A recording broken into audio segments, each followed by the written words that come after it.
প্রিয়জন মাল্টিমিডিয়া থেকে আমি রবিউল মাশরাফি পাঠ করছি আমার লেখা কবিতা আদালত। অর্ডার অর্ডার অর্ডার, মুলতবি ঘোষণা করা হলো আজকের আদালত। পুনরায় শুনানির দিন ধার্য করে উঠে পড়লেন বিজ্ঞ বিচারক। শামুকের আবরণে পিঠ ঢেকে ধীরে ধীরে হেঁটে চলে আদালতি কাজ। ৪৫ বার একটি খুনের মামলার বিচারের দিন ধার্য হয়। মানুষের সাহায্য পরিত্যাগ করে আল্লাহর নিকট বিচার প্রার্থনা করলেন নির্দোষ আসামি। সুখের মানুষ বছর গণে, দুঃখের মানুষ দিন। দুঃখের কাছে সব মানুষের থাকে অনেক ঋণ। ১.৫ যুগ পর আলোচিত বিচারের রায় শুনতে থমথমে আদালতে কৌতূহলী জনতার ভিড়। কি ঘোষিত হবে, যাবজ্জীবন নাকি ফাঁসি?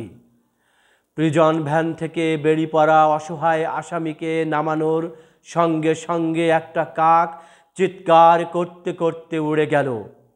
একটা দুরন্ত কুকুর দৌড়ে এসে কামড়ে ধরল এক পুলিশের ডান হাতের আঙুল। হঠাৎ ঈশান কোণে মেঘে ভেঙে বৃষ্টি। কাঠগড়ায় জোর হাতে দণ্ডায়মান আসামি। আইনজ্ঞগণের হৃদয় বিছানো মমতার ছলছল চোখ। পিতা তার কায়মনে তসবি জপছে। জননী আগেই সন্তানের শোকে শয্যাশায়ী। ঘরে রেখে আসা স্ত্রী ব্যর্থ অপেক্ষার পর সে এখন ধনাঢ্যের ঘরে ৩ সন্তানের পুষ্পিত জননী। আজ আসামির সাজা পরোয়ানা জারি করা হবে।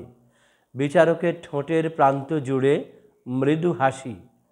Order order order.